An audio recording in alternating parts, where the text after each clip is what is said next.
As we all know, COVID-19 has caused a huge sea change in our workplace environment. But whether it's for the good or the bad, the ultimate goodness of our health, I'm not sure. But I do know that change has to happen. The conscious leader will be the one who knows he or she needs to develop new leadership skills and especially stop playing lip service to what is increasingly important to our companies, people, its community, and stakeholders. But how to define the term conscious leader? What does a best practice conscious leader look like, say, and do? Well, who better to chat about this than the person who delivers the exemplary conscious professional programs? Neil Seligman. Welcome, Neil. Thanks, Malcolm. It's lovely to be here. Very nice to see you again. And we've got such a subject to talk about, you and I. Before I start, though, on the conscious leader questions, please briefly tell us what you do to help businesses adopt and improve their consciousness. Absolutely. Thank you. So since 2012, we've been delivering keynotes, group trainings, and one-to-one coaching partnerships along the topics of mindfulness, resilience, and conscious leadership.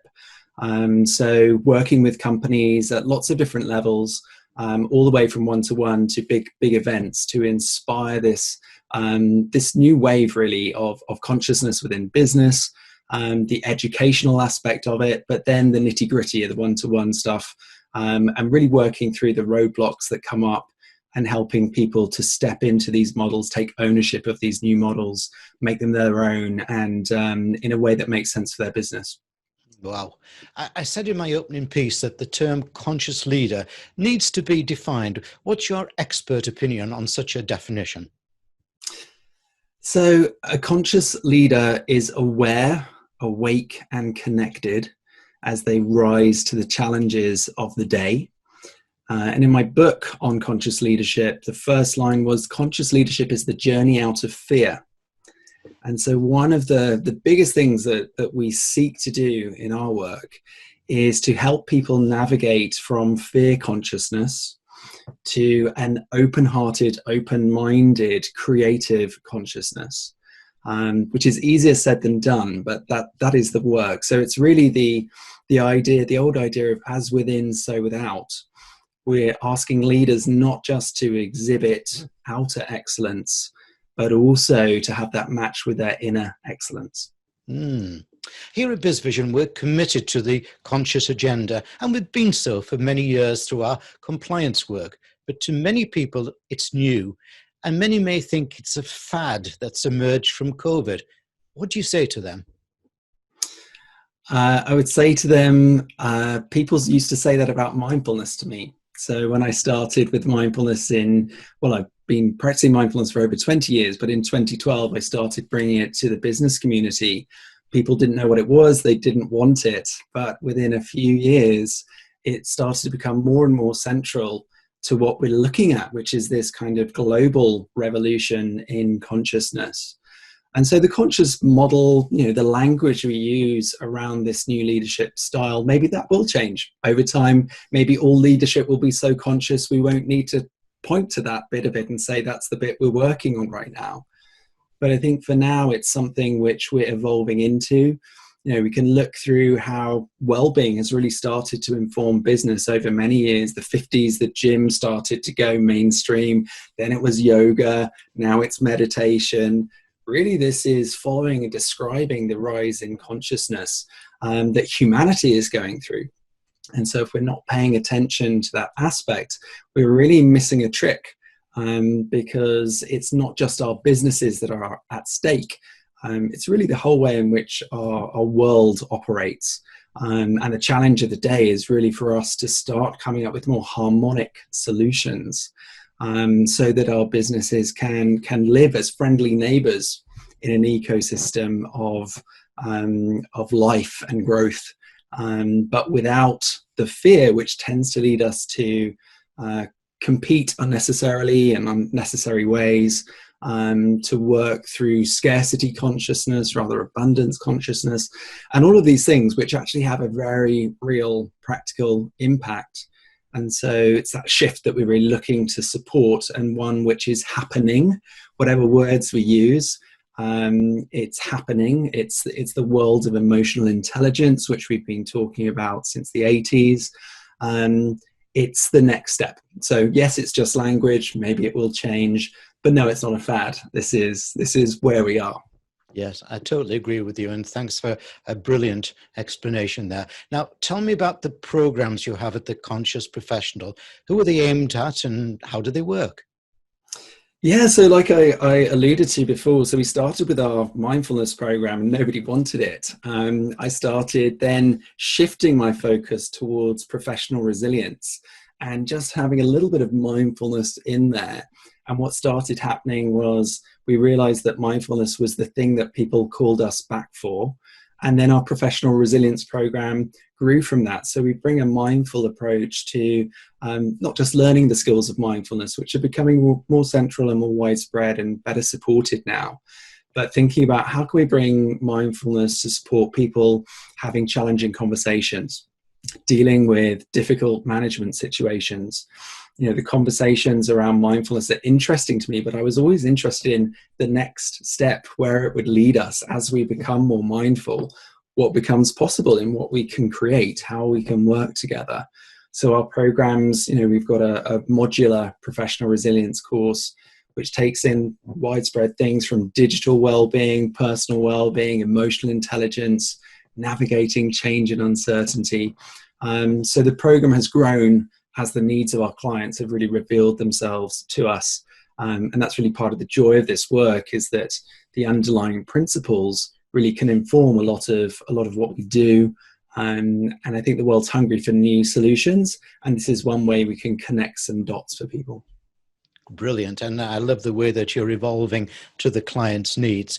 So obviously a client wants some results.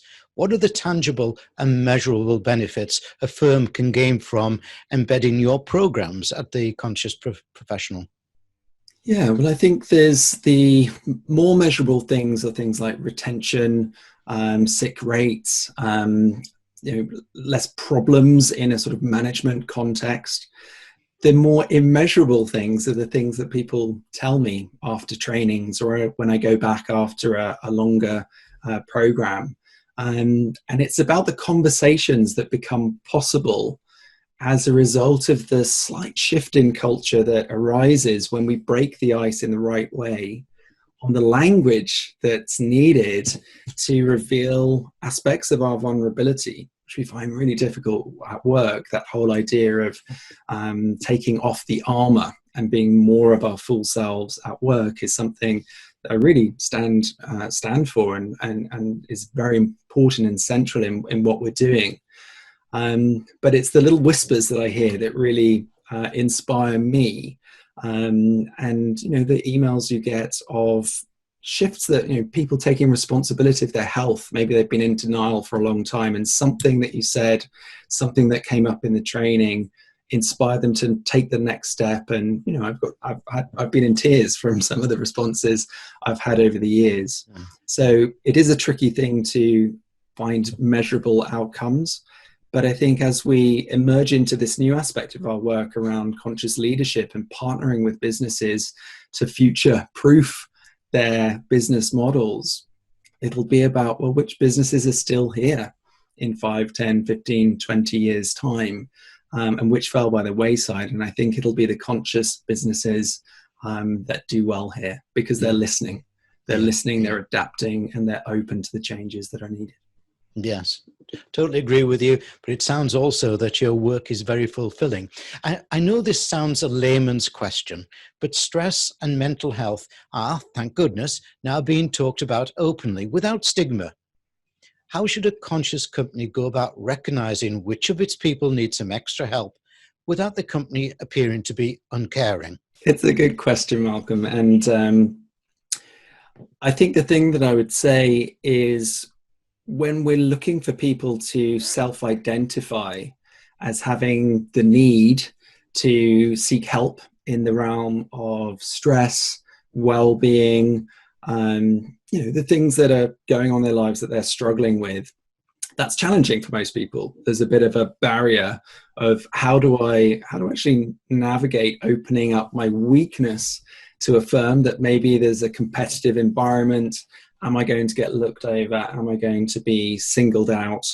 Through the COVID period, we've been working as a team of coaches with several global businesses where a small aspect of coaching has been made available to everyone. So, and very much welcomed into those programs just to assist them with adapting to the changes that are afoot. And from that, we were able to say, okay, from the coaches that we've had, who needs a bit more help? And then those we're already in conversation, and the business can kind of roll that forward. So that's one way of doing it. The other is to do the work to create a culture where vulnerability is welcomed as an aspect of strength.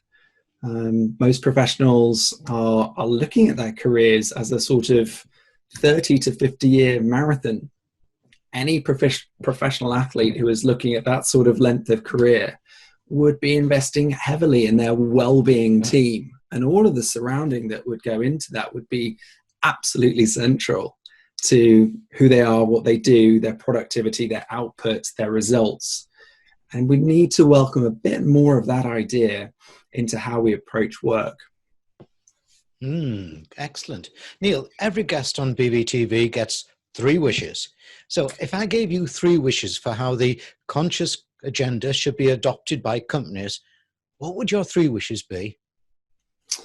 So I would say get to grips with the models and learn the models to the degree where you can take ownership for them. Bring them into your own company language. I would say listen to your people. Find out what they want and what they think is the next evolution of the firm. And then the third one was to be courageous and seize this moment, because this is a moment of pivotal change. With the disruption of the global pandemic, that energy within any system creates a real shifting point where we can go this way or that way, old behaviors or new behaviors. So this is a great time for embracing change and stepping up into future potentials. Neil Seligman of The Conscious Professional, you have very kindly and succinctly pointed the way forward for the successful business. Thanks for the interview. Thanks so much for having me, Malcolm.